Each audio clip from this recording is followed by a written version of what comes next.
Hello. This is John T. Rhapsodes, Esquire, purveyor of awesome old-school audio stories, bringing you some satire today from 1882 by America's favorite smart aleck, Mark Twain.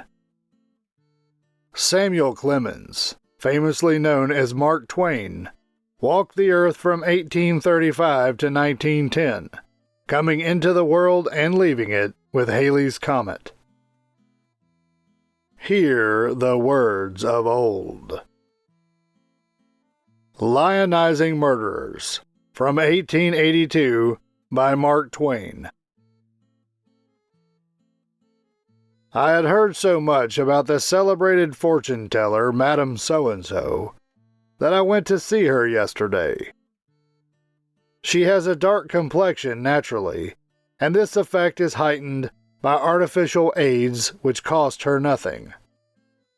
She wears curls, very black ones, and I had an impression that she gave their native attractiveness a lift with rancid butter. She wears a reddish check handkerchief cast loosely around her neck, and it was plain that her other one is slow getting back from the wash. I presume she takes snuff.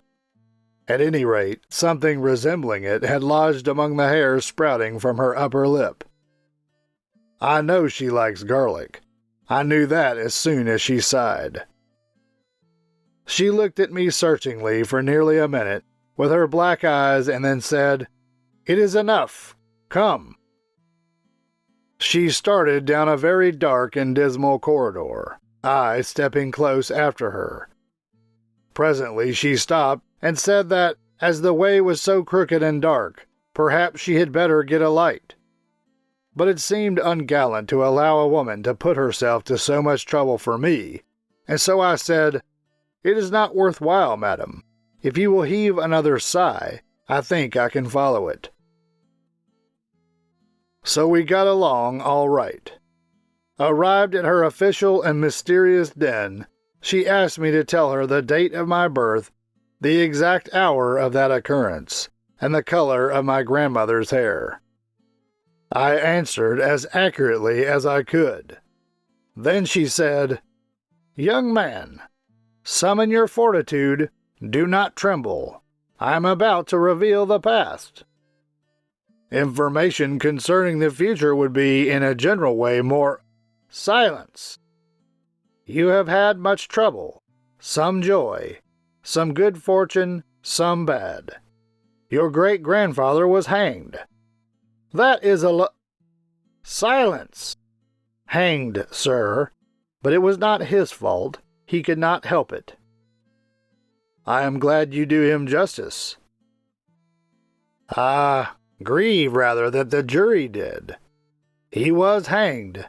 His star crosses yours in the 4th Division, 5th Sphere.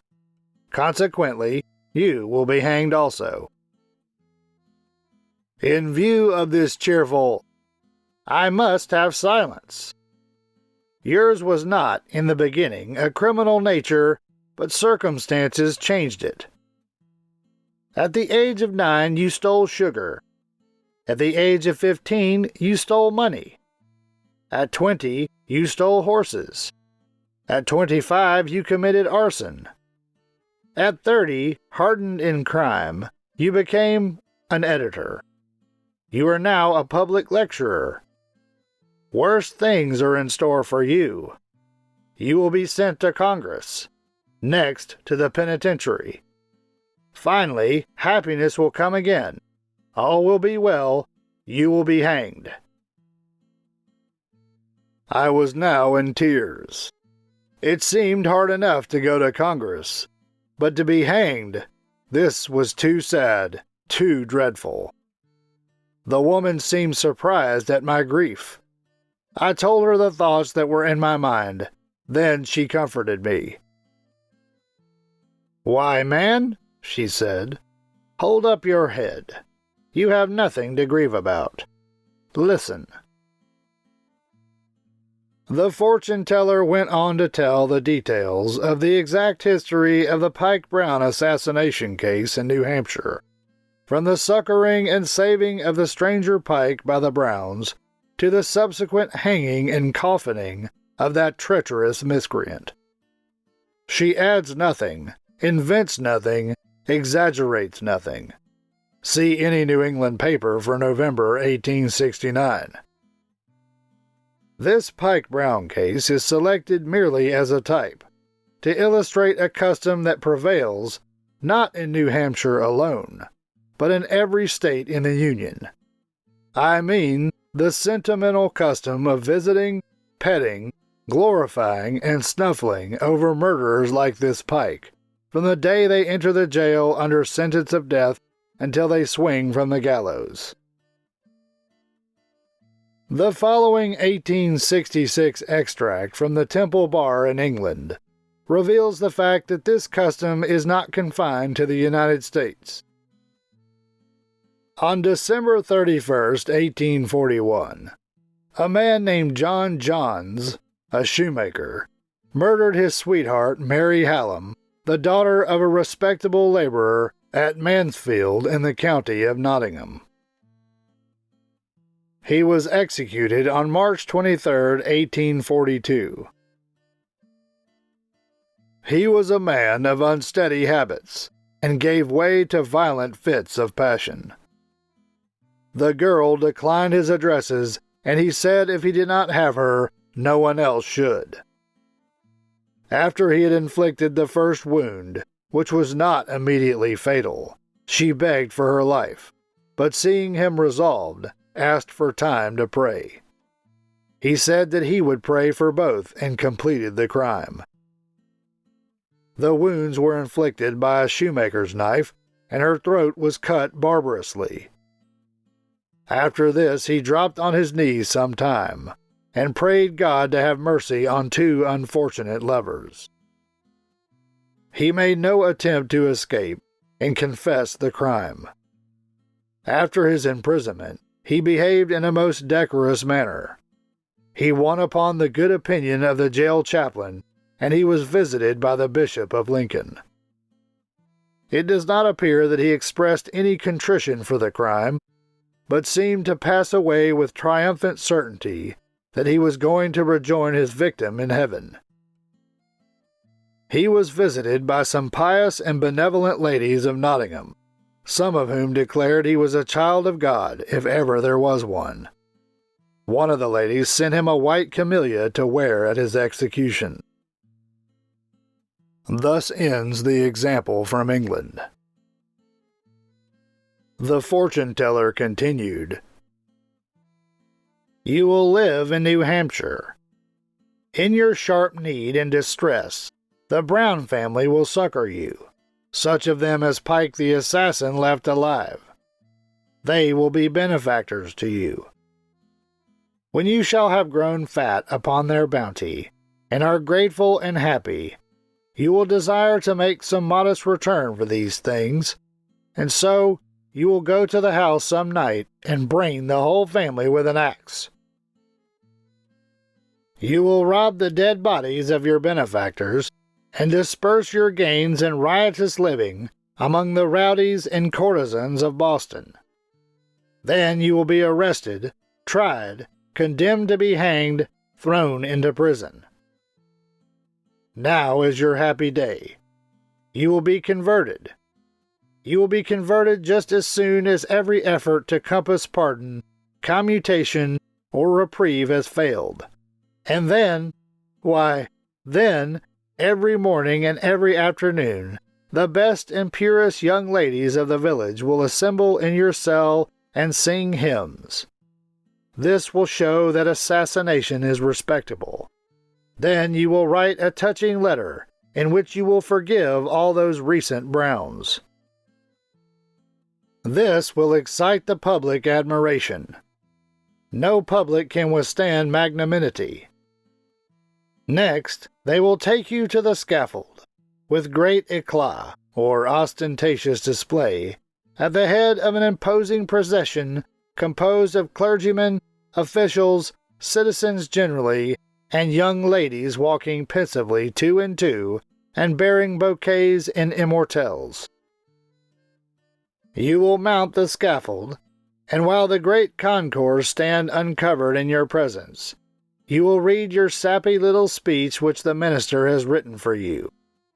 And then, in the midst of a grand and impressive silence, they will swing you into paradise, my son. There will not be a dry eye on the ground. You will be a hero. Not a rough there, but will envy you. Not a rough there, but will resolve to emulate you. And next, a great procession will follow you to the tomb, will weep over your remains. The young ladies will sing again the hymns made dear by sweet associations connected with the jail. And, as a last tribute of affection, respect, and appreciation of your many sterling qualities, they will walk two and two around your bier and strew wreaths of flowers on it. And lo, you are canonized. Think of it, son ingrate. Assassin, robber of the dead, drunken brawler among thieves and harlots in the slums of Boston 1 month, and the pet of the pure and innocent daughters of the land the next. A bloody and hateful devil, a bewept, bewailed, and sainted martyr, all in a month. Fool, so noble a fortune, and yet you sit here grieving. No, madam, I said. You do me wrong. You do, indeed. I am perfectly satisfied. I did not know before that my great-grandfather was hanged. But it is of no consequence. He has probably ceased to bother about it by this time, and I have not commenced yet. I confess, madam, that I do something in the way of editing and lecturing, but the other crimes you mention have escaped my memory. Yet I must have committed them. You would not deceive a stranger. But let the past be as it was, and let the future be as it may. These are nothing. I have only cared for one thing.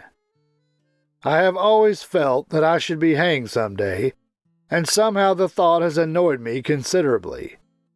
But if you can only assure me that I shall be hanged in New Hampshire— Not a shadow of a doubt, she said. Bless you, my benefactress. Excuse this embrace. You have removed a great load from my breast. To be hanged in New Hampshire is happiness.